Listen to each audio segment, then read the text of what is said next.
学生 V 一定没料吗？这个问题还蛮明显的不一定啊，不一定啊。问这个问题等于跟问说男 V 一定没料吗？基本上是一样的意思，也跟问女 V 一定没料吗？也是一样的意思，就是问了跟没问一样啦。可是感觉好像最近有蛮多人就是喜欢特别强调自己是学生 V 的，对不对？我觉得在宣传的时候，如果你想要说什么学生 V 一定没料吗？不一定，我来告诉你我有什么料，我觉得也没有不行。但是如果你永远就只是在强调你是学生 V 这件事情，然后嘞，你要端什么料出来？这才是重点啊！这才是重点啊！学生 V 一定没料吗？不一定。那然后你要端什么料出来？这才是重点。所以你问完这个问题之后，你也没有用实际的行动回答我们你哪里有料的话，跟没讲就是一样的。没错，猫猫可爱，你说的对。大人 V 也不一定有料啊。所以是不是学生 V 从来就不是最重要的问题。最重要的问题还是你有什么料，你要提供什么东西给大家，你有什么个人特色，这个才是最重要的，这个才是最重要的。我换个角度来说，如果有人说学生 V 一定没料，会讲这种话的人可能也没有想清楚。对，因为确实有很多人还是学生阶段的时候就可以做到很多很厉害的事了，也有是高中生就在当 YouTuber 然后还当得很大尾的，也有啊，也有啊。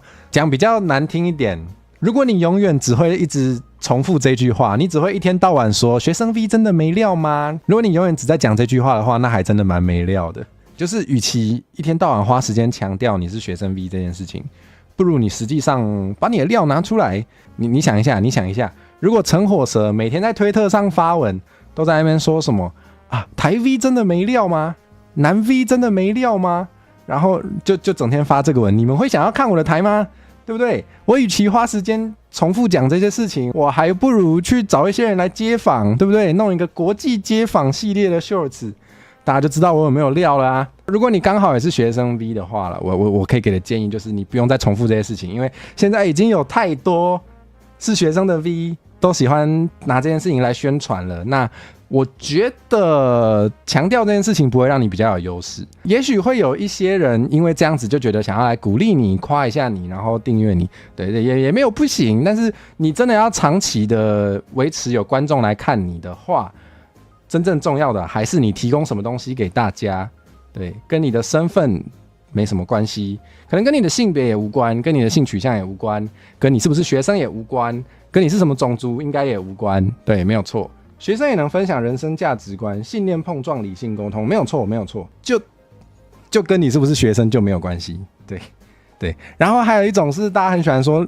我不知道啦，我看到有蛮多人喜欢强调自己是零元出道的，对，那零元出道嘛，就有可能你的皮可能是自己画，然后你的建模也是自己建，没有错，那你的电脑是自己存钱买的吗？我说的存钱不是存零用钱，就是你的电脑是自己打工买的吗？